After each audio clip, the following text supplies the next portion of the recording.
Baik, selamat pagi Bu. Selamat pagi. Ya, saya dari mahasiswa UT, nama saya Ufaira Faiko.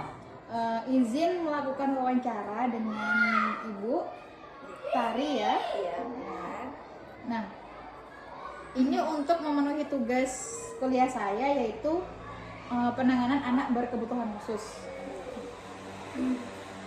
Terkait dengan tugas saya ini Bu, saya sudah mencari informasi bahwa di sekolah ini terdapat anak yang memiliki kebutuhan khusus. Yang pertama, di kelas Ibu ada yang mengalami gangguan pendengaran. Iya, benar. Di kelas kami, di sekolah kita ini ada satu anak yang dimana bisa dibilang sebagai anak berkebutuhan khusus, terutama adanya gangguan pendengaran sehingga menimbulkan pada efek yang lain, misalnya gangguan ini bicaranya gitu. Yang saya ingin tanyakan Ya. terkait dengan kemampuan kognitif anak tersebut. Bagaimana kemampuan anak tersebut dalam memahami instruksi di kelas Bu dibandingkan dengan teman seusianya yang lainnya? Apakah anak itu mengalami kesulitan dalam mengingat materi yang baru diajarkan? Ya, anak tersebut karena mengalami gangguan pendengaran tentunya sangat berpengaruh pada kemampuan kognitifnya, terutama pada saat menerima instruksi ataupun penjelasan dari guru seperti itu kan. Terus dimana guru itu harus memberikan instruksi yang berulang-ulang. Iya, seperti itu. Berarti terdapat kesulitan ya Bu dalam Ya, sangat kesulitan dalam merespon, dalam menanggapi instruksi seperti itu ya. Jadi termasuk berbeda dengan teman yang lain. Tentunya sangat berbeda ya. Lanjut ya Bu. Ya, silakan. Kalau di kelas nih Bu, bagaimana interaksi anak tersebut dengan teman sebayanya Bu? Apakah ia mampu mengikuti aturan bermainnya atau kelompok secara mandiri? Iya. Interaksinya. Saat saya perhatikan ketika anak itu di kelas, anak itu mampu bersosial, mampu. Ya, namun ada beberapa kesulitan atau kalau memang dia itu teman yang memang setiap harinya bersama, sering main bersama, temennya tahu gitu loh. Terus kalau kita samakan dengan teman yang lain agak mengalami gimana ya, terlambatan kayak gitu mungkin ya. Misalnya saat bermain kayak gitu kan, temannya harus menjelaskan cara bermainnya itu berulang, dan itu tuh harus disentuh dulu seperti itu, diulang-ulang bagaimana ini cara bermainnya kayak gitu ya. Seperti itu ya Bu. Ya.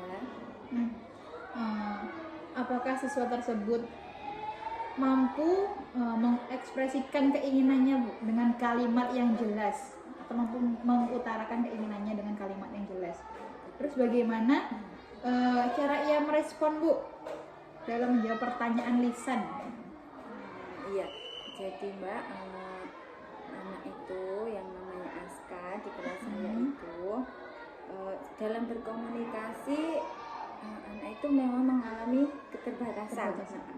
Kalau sudah 2 atau 3 kali dengan suara agak keras gitu dia ngomong gitu, nanti dia hanya bisa sepotong-sepotong atau ujungnya saja dari kata-kata yang diucapkan itu. Ya, tentunya dengan bisa dibilang tidak jelas ya, misalnya apa itu tadi ya, pengucapannya ya, seperti itu.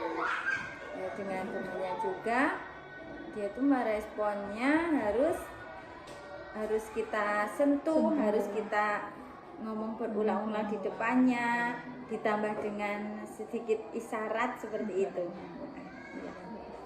Kalau terkait aktivitas kesehariannya Bu di sekolah tuh, ya misalkan kemandirian siswanya dari kerapiannya, alat tulisnya, atau kebersihan dirinya selama di sekolah itu bagaimana Bu? Kalau tentang kerapian, anak itu ya tergolong rapi lah ya. Kalau kerapian anak itu rapi, kebersihan bisa. Mungkin kalau ya harus dengan diingatkan, iya harus selalu diingatkan juga. Bagaimana dia bertanggung jawab tentang barang-barang milik pribadinya ketika di sekolah, itu kan harus diingatkan ketika dia mau pulang, karena yang merupakan barang-barang itu harus dicegati dulu dan diingatkan. Nanti lama-lama dia sudah tahu. Bisa. Nah, bagaimana Bu konsentrasi anak tersebut saat mengerjakan tugas? Apa menemukan kendalanya Bu?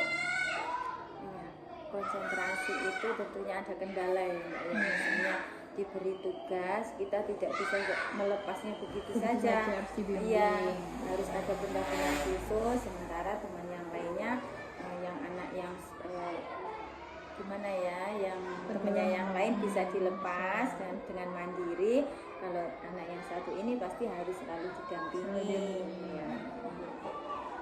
Nah, respon Bu, biasanya kalau dipanggil itu responnya bagaimana Bu?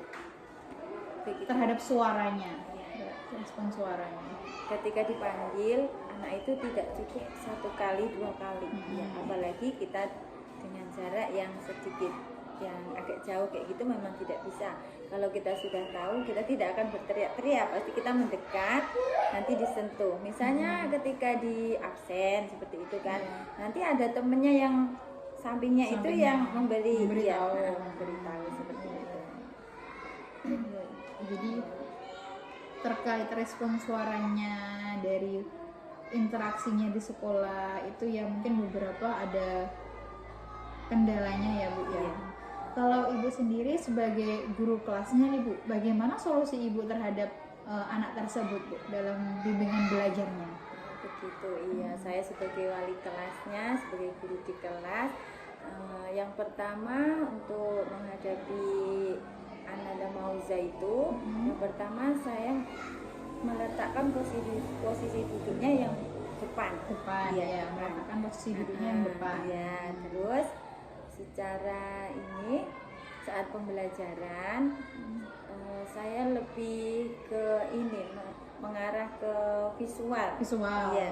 Karena anak itu kalau hanya kita bacakan, kita bacakan materi yang panjang atau kita banyak menjelaskan, teman yang lain bisa menangkap. Tapi untuk anak yang satu ini harus kita jelaskan melalui gambar di dalam buku, terus menunjuk kata-kata bacaannya itu, ya seperti itu.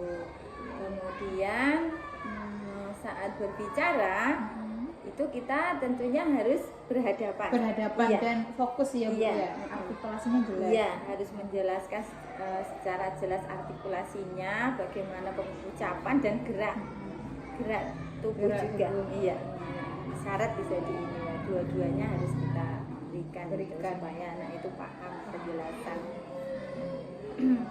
Oke Bu, mungkin itu saja ya Bu, saya menggali informasi tentang anak berkebutuhan khusus tadi tergolong ya Bu ya. Mungkin itu saja ya Bu, maaf mengganggu waktunya. Saya Vero Faikoh mengucapkan banyak terima kasih karena Ibu sudah meluangkan waktunya. Ya, terima kasih Mbak Upa, semoga bermanfaat dengan pengalaman yang sedikit ini ya. Ya Bu, semoga dapat bermanfaat juga untuk saya pribadi.